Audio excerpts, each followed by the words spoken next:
So, are you ready to go out there? Let's do a fact or fiction. I love this part of the show. Y'all out there, y'all should let us part of the show too. Alright, so we're going to go through about 7 or 8 scenarios of different sightings, reports throughout history that are pretty well known, pretty famous. See what we think about it. Yeah, I like it. Okay, we're going to start off with number 1. And number 1 is a story about Kenneth Arnold in 1947. Yep, so Kenneth Arnold, he was a civilian pilot back in June 24th, 1947. He was flying near Mount Rainier in Washington.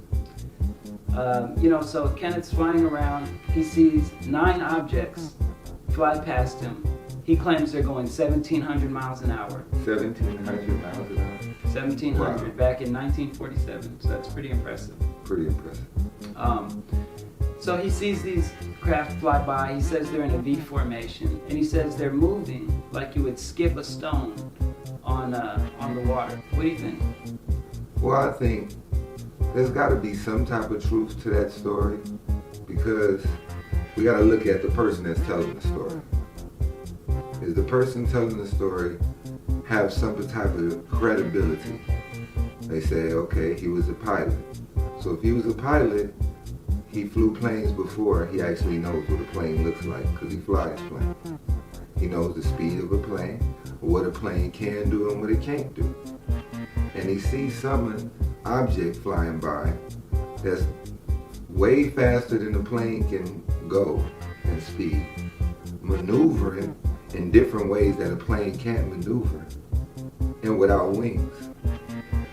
And so in his perspective of it, it was an unidentified flying object. And maybe it could have been somebody's secret project of a government or some future technology. We don't know. It could have been actually some alien grays flying a spaceship. Who would know? We weren't there at the time in 1947, so we don't know. But Kenneth Arnold, he seems to think that there was something up there that was a spaceship or a UFO or unidentified flying object or something that was out of this world. I think he's credible. I do.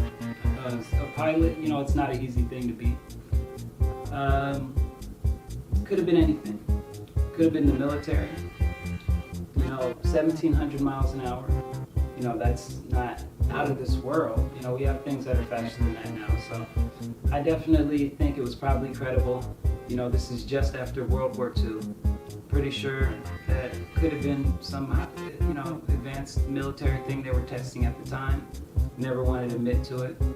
So yeah, I do think it's a credible sighting, but it doesn't necessarily say extraterrestrial. Could and at the time he thought it was a military craft. Yeah, exactly. But they denied it, of course, like they always do. So that doesn't help them. But I do think potentially it could be. Yeah. Okay. I would love that. So in my perception, I think probably there is some truth in the fact that he probably had a good perception of the air because he's been up there. He's a pilot. He's been in situations before, probably where he flew by other planes or other flying objects, and he was able to tell the speed of the object and how the object was moving. So I say there's some type of truth in that story, but we don't know if it's alien, if it's UFO, or if it's a futuristic craft that's made by somebody's technology and somebody's governmental base. Let's go to number 2. Number 2, we have Roswell in 1947. Yeah, so Roswell, this was a few weeks after the Kenneth Arnold sighting. And what Roswell is saying is that there was an object that crashed at a ranch. And the rancher, William Brazil, discovered mysterious debris. And this was in New Mexico. He said the debris included metal rods, chunks of plastic, paper scraps. After Brazil reported the wreckage, soldiers from Roswell Army Air Force Base, which happened to be nearby, came and retrieved the materials. Yeah. News headlines claimed that a flying saucer, which this term was coined a few weeks earlier in the Kenneth Arnold sighting, they claimed a flying saucer crash. Officials claimed it was just a downed weather balloon. So the military came, cleaned it up. They said, hey, this was just a weather balloon. So from then, people have just been, speculating on what it could have really been, and was the military hiding something again? What do you think? You think they were hiding something? You think there's some truth to this story? Maybe there's some truth to the story of the guy actually seeing something, but we don't know what he's seen. He found some materials, but we didn't know if those materials were alien or those materials were human materials, because the government came down and retrieved the materials as well, right?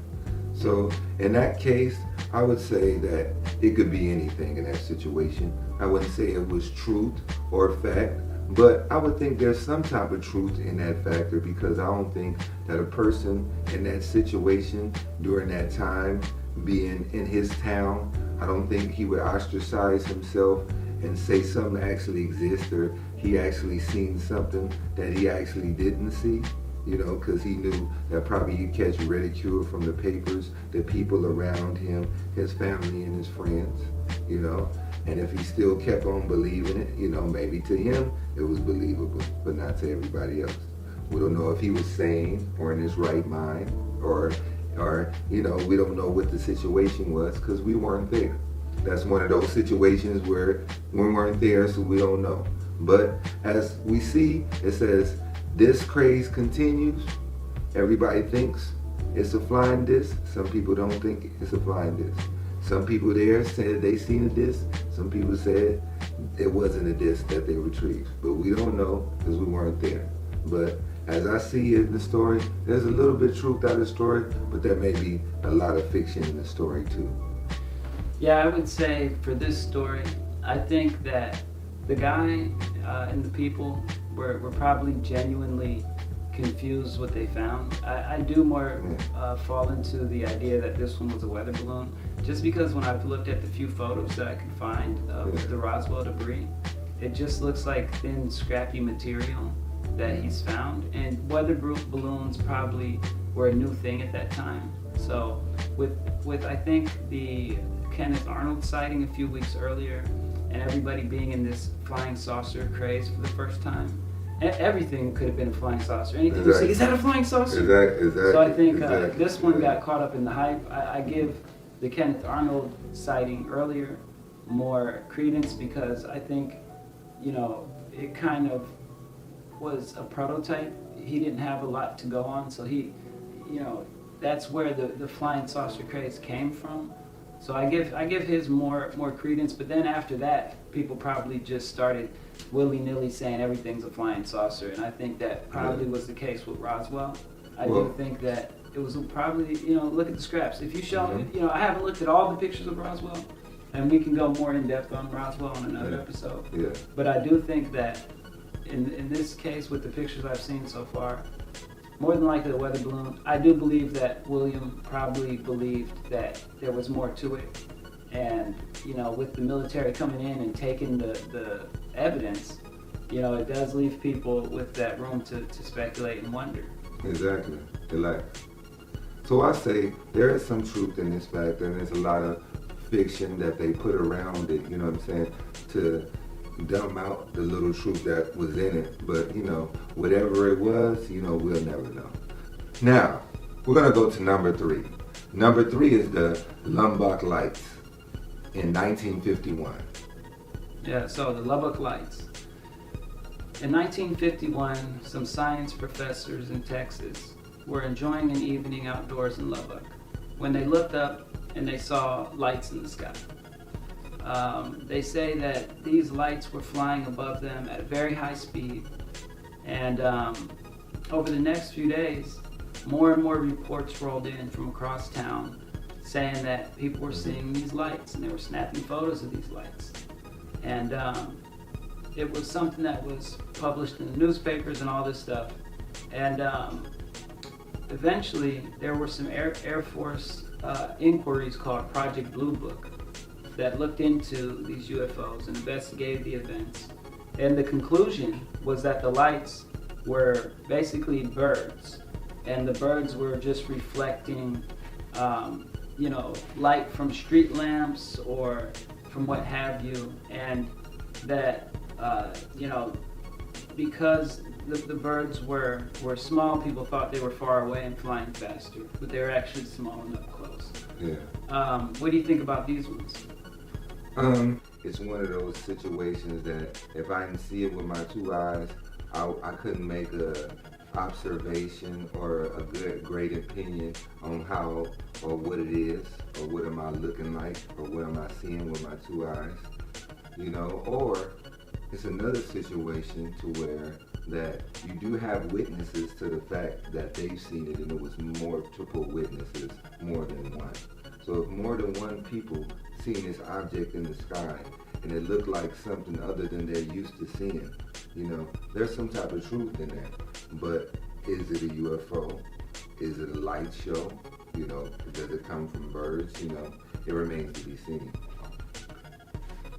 For sure. Yeah, I think in this scenario, I'd never put it past the military to be performing some exercise with some high-tech craft we don't know about. But in this scenario, I think it could have been anything. It's just really not detailed enough. There's nothing going on that really screams out that this was extraordinary things people were seeing. So, yeah, I think could have been a formation of aircraft. Could have been birds. Yeah. Now, Jay, let's get to number 4. What about Levelland in 1957? Sure. 1957, there were a bunch of people out there in Levelland that reported seeing a rocket or strange lights of some kind that also interfered with their vehicles, made their engines die, made their lights cut out. The police initially reported it to be a hoax, but they too ended up seeing these mysterious lights as they investigated the situation. Their findings were that an electrical storm and ball lightning caused mechanical malfunctions, despite the fact that there was not a thunderstorm reported in the area that night. So it's kind of weird. What do you think? I think there's some type of truth to that story, just because multiple people seen it, and then when the police came and they investigate the situation, later on they end up seeing the same thing or the same anomalies happening.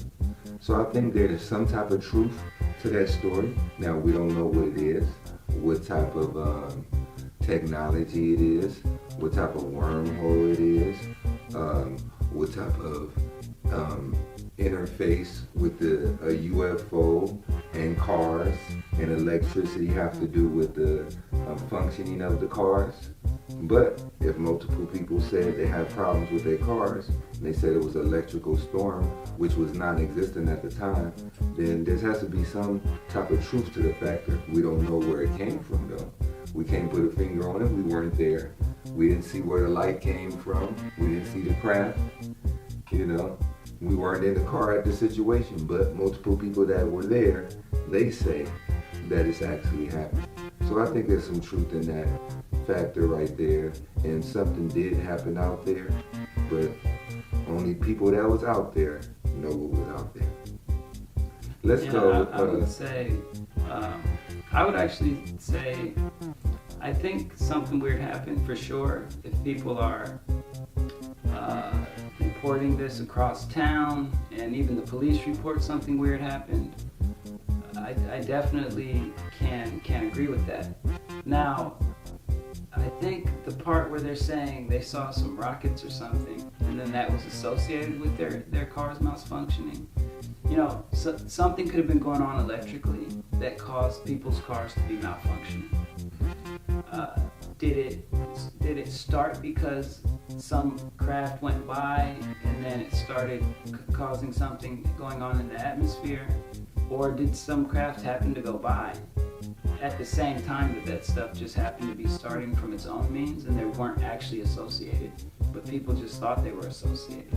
Because if the police are later on doing the investigations and this stuff's still going on, even after that craft has gone by, then it says to me that it just so happened that at the same time there was electrical issues in an area, there was also potentially a craft flew by that area. But the electrical issues seem to have been ongoing, and I'm not seeing in the reports that the craft was kept flying around. So I think, yeah, something happened, but it may have been two different things that kind of got associated and made into a bigger story than what it was. So Tehran in 1976, basically concerned citizens called in reporting bright lights in the sky, and a jet was sent out to investigate. And it got near the object, and according to them, the instruments blacked out, and the pilot had to return back to base. They sent out another pilot. The pilot got near to the object, and they saying it achieved a radar lock. But according to the pilot, the object released a glowing object, and basically maybe like some sort of missile or something, but it was headed straight for him. Wow.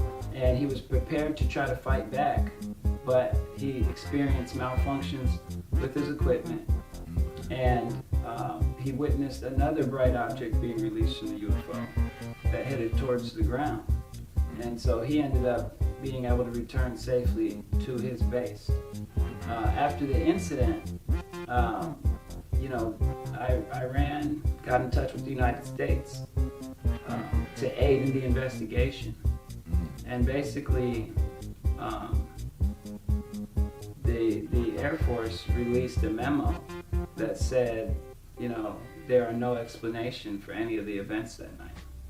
So that happened. What do you think about this one? Well, this one is a real deep story. This one, it looks like it has a lot of truth in it, because you actually have military pilots flying in the air, and they meet this object. And this object does maneuvers that a military pilot knows, because they've been in battles before. And they know if they lock on something 9 times out of 10, if it's locked, it's not going to get off the lock or the radar. But this thing had some amazing power to redirect the laser back at the lock and actually take the power out of the vehicle of the jet. The same way like the last story, where they said their cars were losing power. And they said a beam came down and took the power away. Do these crafts have some type of mechanism that can drain energy from any of our vehicles, like our cars and our planes or our jets? Maybe they do. Maybe there's some truth in that, because there's more than one story saying that after these bright lights or these fast and moving crafts, that things were having loss of power, not just in one situation. So that has some type of truth to that. Do we know what the craft is? Do we know if it's UFO or some future technology that a government got? We don't know. Maybe, maybe not. Yeah, I think for this one, this is a government report, right? This is the government of Iran saying, our military craft saw something. Here's what happened when we tried to engage it. Yeah. And what do you guys think? So this is almost like a government reporting, a sighting. Yeah.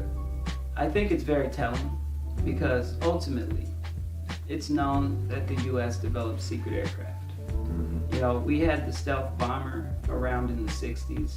No one knew about it till the 80s or 90s. Exactly. We had the stealth fighter around since the 70s or 80s, and no one knew about it till the 90s. So those things look futuristic if you look at them. Exactly. The stealth bomber looks like a spacecraft. Exactly. So we know that the U.S. government is designing stuff like that. So in my opinion, when it comes to this particular thing, why would the U.S. not test a secret craft in Iran. Like, they're the perfect people to test it on because they're our enemy. No one's going to believe any reports they talk about because they're our enemy. So it's not like the U.S. citizens are going to believe it. They don't give a damn what the Iranians believe because they're our enemy. So, well, I feel like, I think, though, by Iran coming to the U.S. with this report, I think it's very telling because it doesn't seem to me like Iran would tell the U.S. about this report to try to get help. It actually seems to me that they'd come to the U.S. with this report to let them know, hey, we know that was you guys' aircraft. That's what it seems like. They're just basically come back and saying, hey, what are you guys sending over here? We know that's you. Oh yeah, help us figure out, what was this? Can you explain this to us? What did we see here? That just, and you know, we know that there's technologies that can take out electronics, electromagnetic pulses. So if you find a way to create a direct electromagnetic pulse, you can take out any electronics you want. So at the end of the day, this just sounds like another case of potentially military aircraft, probably from the U.S. I mean, especially if Iran's going to come back and report it to us. it can go either way. It can be an alien craft with high technology, or it can be American craft or other military craft from another government with high technology. Hey, it remains to be seen. Whatever's out there, you tell us out there what it is. If you were there, if you were a pilot, if you had the sighting, if you had direct contact with somebody that was there, if you're a relative of the person, if it was your pops or your dad that was on that mission, please contact us out there and get on the out there show and leave a comment so we'll know what's going on out there. So let's go to the next number. Now, Jay, we're going to go to number 6. The Rendlesham Forest, 1980. So in December of 1980, U.S. Air Force members were stationed in 2 British bases, Woodbridge and Bentwater. They reported seeing some strange, colorful lights above Rendlesham Forest, which is where it gets the name from. Okay. About 100 miles northeast of London is where this forest is located. And the men who entered the forest to investigate claimed that they discovered some sort of spacecraft there. The next day, others confirmed that there was damage to nearby trees, and other people claimed that there was a higher level than normal of radiation at the site. Several days later, more people reported sightings. So apparently a lieutenant recorded his observations on an audio tape as he watched the lights. Now, I don't know, what that really proves as far as somebody just recording an audio tape while they're watching a light. But that's what he says. Well, I think there's some type of truth in that story, just because multiple people seen it. Multiple people made the report. Multiple people in different places said this is what they seen in the sky. This is what they recognized. They said, hey, it landed here. They went and looked at the landing site. It was a high level of radiation. They said there were some trees broken around in the site. So we don't know if it was a spacecraft there, helicopter there, or whatever landed, something did land there. You know what I'm saying? And they say if it was a craft and it left a signature, which is radiational signature, maybe it was a craft. Maybe it was a craft from a different place in our solar system or outside of our solar system. We would not know because we weren't there. We didn't see the craft land. We didn't actually test the area for radiation. Somebody else tested it. So we have to see if those people that went through these testing, we have to see if those people are credible. If those people are credible, then we can say that there's more truth to this story than what I'm hearing. But we'll have to see if those people that made those claims first have some type of credibility. Yeah, on this one, I'd say it's a lot less evidence. I mean, you got an audio tape of a guy saying he saw something. You've got people saying that they recorded some radiation in the area, but we don't have any radiation recordings from before the sighting as a baseline to say that there wasn't already radiation there. I mean, there's Exactly. naturally occurring radiation in places. Exactly. So I don't know that this one has a lot of weight for me. The most weight to this story to me is that it started out with military folks saying they saw something.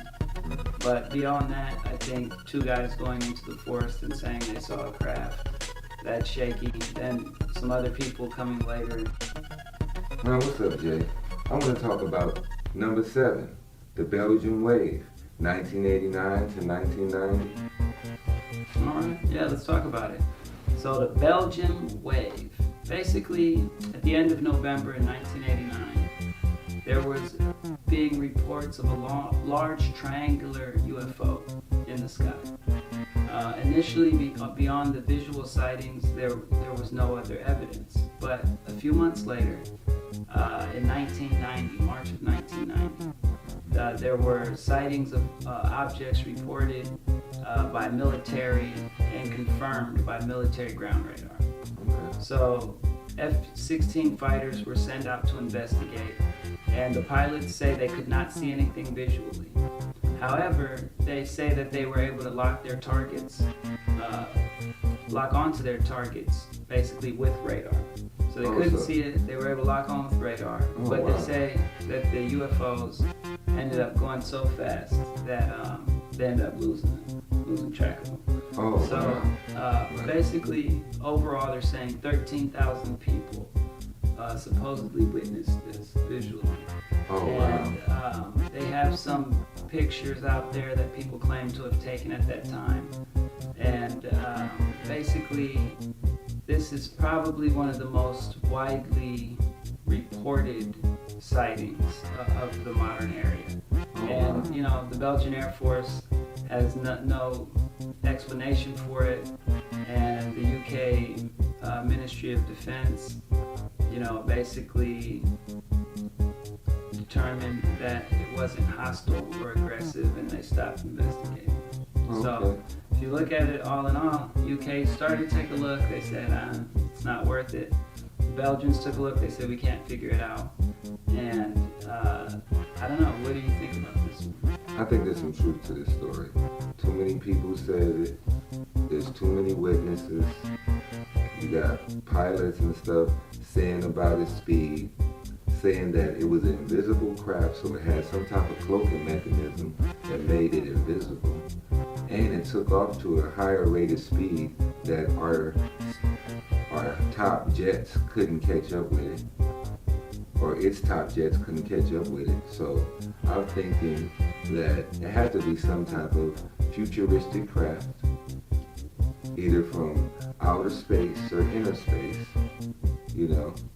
and it had to be ran or operated by some type of creature or some type of being or some type of controlling device, because us as human beings, as how we're built, I don't think we can be in a spaceship that's going that fast without some type of shield or some type of protective garment or some type of structure that's impenetrable from the outside force. So it has to be something, but do we think it's alien? Do we think it's a UFO? Well, it's not have been identified yet, so until it's identified, it's an unidentified flying object. It's a UFO. And that one, I think that story has a lot of vitality in it. It has a lot of truth in it, but it remains, once again, to be seen. Is it owned by aliens, or is it owned by humans with advanced technology? Because I've known of crafts that we have built with triangular shapes. So, was it ours? Was it theirs? Who was? Rob, for this one, I think there's some validity to it. Definitely, I'm not going to say 13,000 people didn't see anything. If you have militaries reporting that they saw it and they're willing to spend money to investigate it, I'm pretty sure it was something there. For this one, that's strange that they're saying that they couldn't see it, but they could radar lock it, but then eyewitnesses could see it. So that is pretty strange. Yeah. This is one I'd like to look further into, honestly. I'd really like to get into this one. I think, though, ultimately, this still could fall into the category of an advanced military craft that's being tested, and that's just so happens to be the place that they tested it. You know, it's not really anything that screams out of this. Well, I guess it is out of this world. Yeah, out of this world. But it doesn't scream out extraterrestrial. As far as you know, from another planet or something like that.